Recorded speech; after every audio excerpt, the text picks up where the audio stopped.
गुरुजी को प्रणाम। मु सुचेता पाणिग्राही भुवनेश्वर मु जने हाउस मेकर। ये वेबिनार को मु प्रथमे फेसबुक रू पाइथिली। फेसबुक तो सब आम देखुचे बट से दिन कहीं आखि पड़गला एंजेल थेरापी उपर और भारी इच्छा ला ता विषय जानिया पाई। ता भीतर जाई हेटु रजिस्ट्रेशन करथिली। तापर हमर वेबिनार क्लास हेतला सर क्लास नैथिले आ बहुत भल लागला से क्लास टी लगे जमती कि हाँ ये किसी हो पार माने मन भीतर तो बहुत सारा नेगेटिव पशिक रही ना माने लाइफ भितर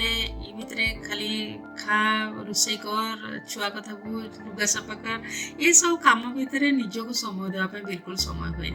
बट ये 6 दिन में केमी समय बाहर कली और केमी अटेंड कली मत बहुत खुशी लगुच माने आ पूर्व लाइफ तो समस्त तो किसी ना किसी चैलेंजेस थाए किसी ना किसी दुख थाए कांद थाए लुह थाए बट या पूर्व जो गुरुजी कथा समस्त सहित से समस्ते बहुत जन भर कांदी बहुत भारी निजक खराब लगुता है जे भगवान एटलिस्ट तो मत भले रखी तो आज से वेबिनार आज सरला बेलू सब हसी हसिकी जाइए माने जमती कि पूरा ओरा क्लीन है माने माइंड पूरा क्लीन क्लीयर हो जाइए और बहुत खुशी लगे आज कौन आ 6 दिन एक्सपीरियंस कहबी निजे मले स्वर्ग देखती तेणुक जो मैंने आसबे अटेंड करेंगे से जानीपारे जे यार फिलिंग्सटा थोड़ी ना सेयार करहब मोर अंतर भितर मोर जो फिलिंग्स रोचे मुझे बेसी किसी तो कहीपर कहले वीडियो भी लंबा हो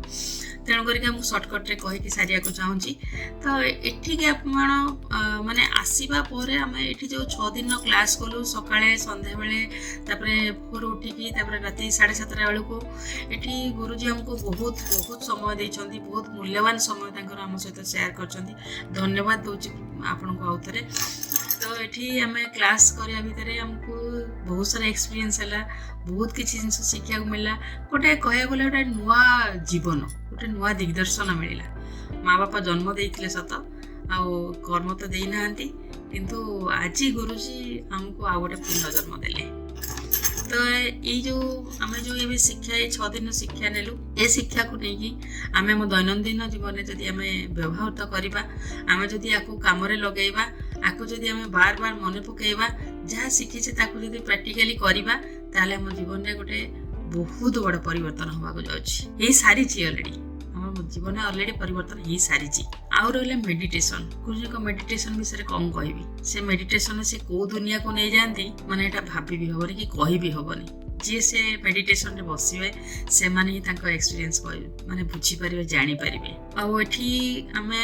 कोनसे लोक को आमे कहबानी जे एठी ये आस एटा आस एमती आमे कहि परिबानी किंतु हम निजर एक्सपीरियंस को आमे शेयर करि परिया मु निजे खाइछि मु कहबी रसगोल्लाटा मीठा ना खटा ना तो आपण तो खाई ना तो आपण मैंने से जानी पारे तो मुझे चाहूँगी ये बहुत सारा मोर भाई भौणी मान कहूँ चाहूँगी कहवाई जे आसतु ये भी गोटे पाठ जमती कि आपंकर बहुत सारा प्रोफेशन अच्छी लोक मैंने जॉब करुँच बिजनेस करमती ये गोटे पाठ ये हूँ महासमुद्र या भितर आप जिते बसवे से तार अंत ना जिते आप भितर माने पढ़िया को चाहिए जिते पाठ आप पढ़िया चाहिए बहुत प्रकार पाठ अच्छी आ जो पाठ कि आपणकर सबू पाठ तागे फिका पड़ जाव ये कौन सी माने पाठ आगे से कमी हेनी माने सबू पाठ को से फिका पकईद मुझे पारुनी मो पाठ रे भाषा ना ये पाठ विषय ये एमती एक लाइन आपन गोटे सुंदर सुस्थ मस्तिष्क मनीष कर बंचा को दब धन्यवाद दूची गुरुजी आपन ये दिग्दर्शन हमको देखाई आशा करुँची जे नेक्स्ट सोपान में पुणी मु आपन सहित रही आशा करुँची गुरुजी आपन आशीर्वाद सब मो उपरे थाओ मो परिवार उपरे मो पिलांग उपरे सब थाओ धन्यवाद दूची।